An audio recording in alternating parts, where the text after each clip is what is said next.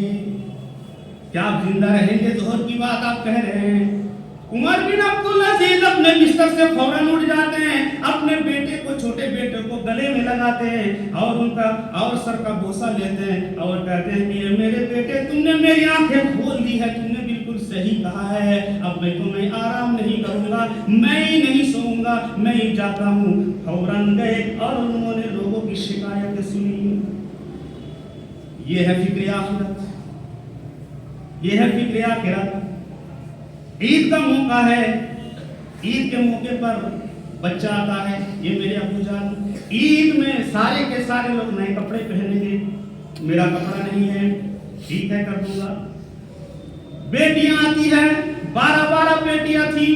ساری بیٹیاں آتی ہیں ابو کے پاس اور کہنے لگتی ہیں ہمارا نیا کپڑا ہو جائے۔ بیٹیوں سے کہنے لگے ہمارا اتنا انتظام نہیں ہے۔ بیوی آتی ہے، بیوی کہتی ہے یہ میرے شوہر عید کا موقع ہے، کپڑا بنا لیں۔ بیوی سے کہنے لگے کہ نہیں ہمارے گھر میں اتنا انتظام نہیں ہے، ہم کپڑا نہیں بنوا سکتے ہیں۔ بیوی نے کہا چلو ہم تو پرانا کپڑا پہن لیں گے، بیٹیاں پہن لیں گی، لیکن جو چھوٹا سا بچہ ہے اس کے لیے تو آپ کپڑا سلوا دینا۔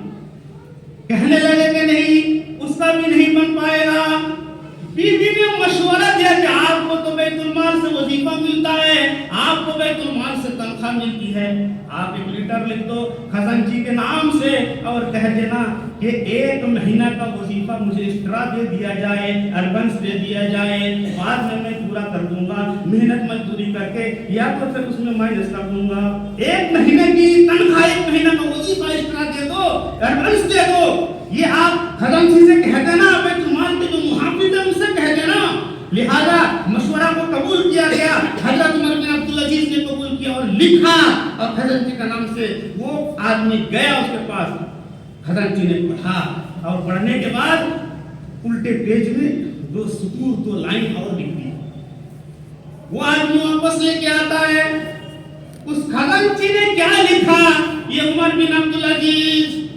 آپ 1 مہینہ کی تنخواہ ایڈوانس مانگ رہے ہیں اور 1 مہینے کے بعد آپ ادا کریں گے،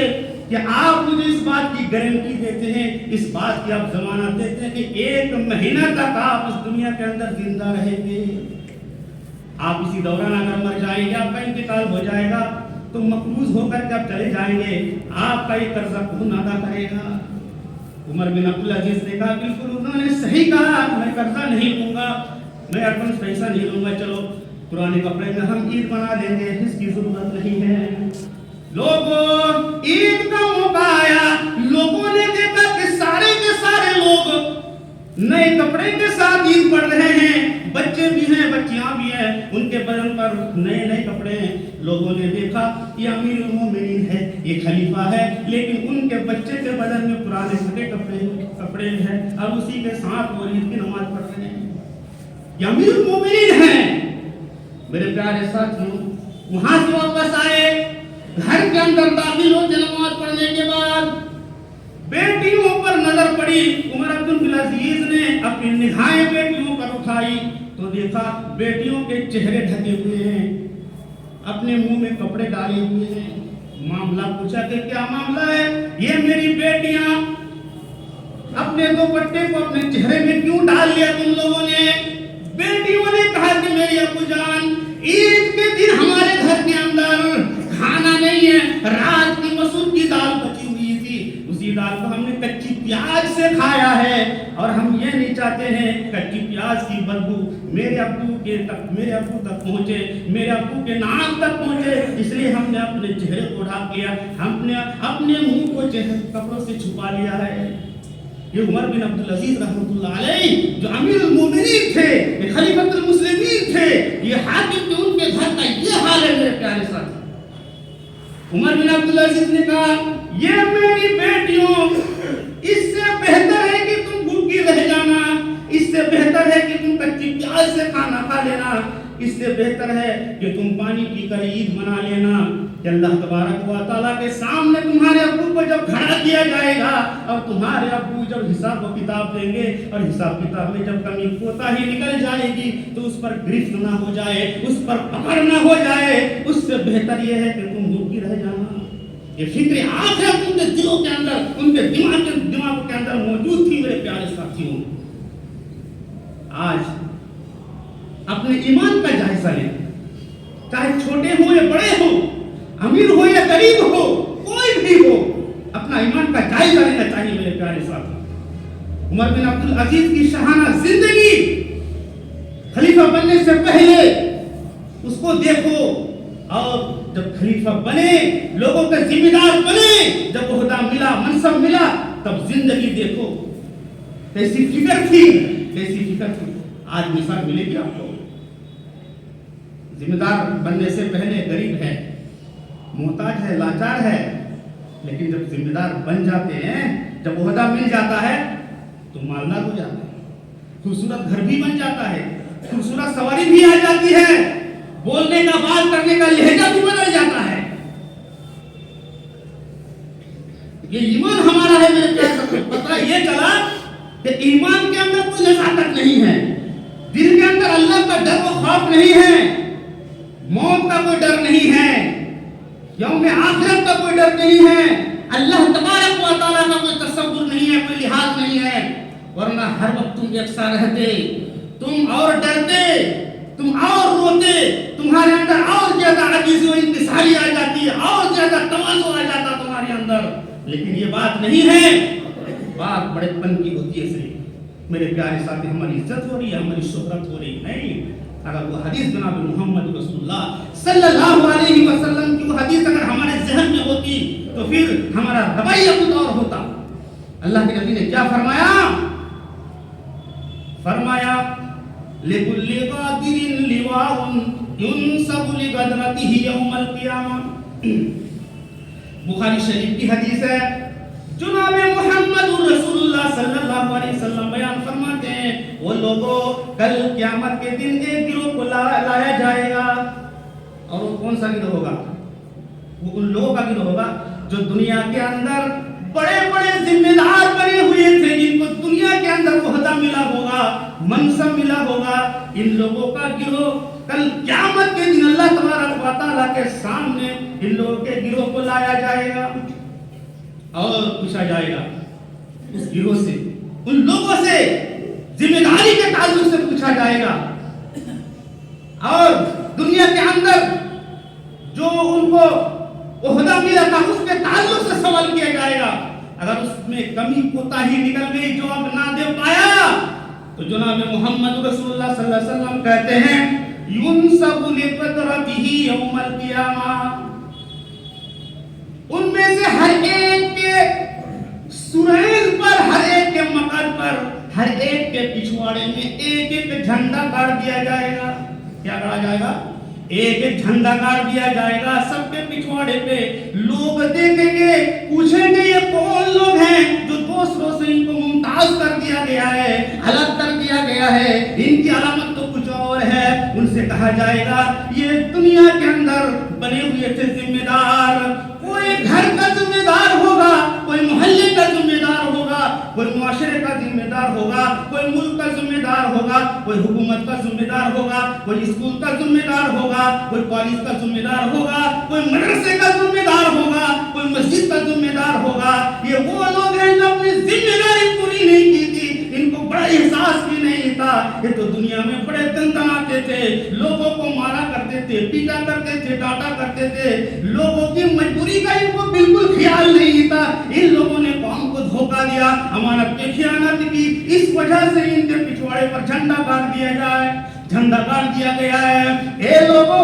یہ میرے فرشتوں جاؤ انہی کے ساتھ ان کو جہنم کی طرف لے جا کر کے ذلیل و خوار کر کے جہنم کے اندر داخل کر دو۔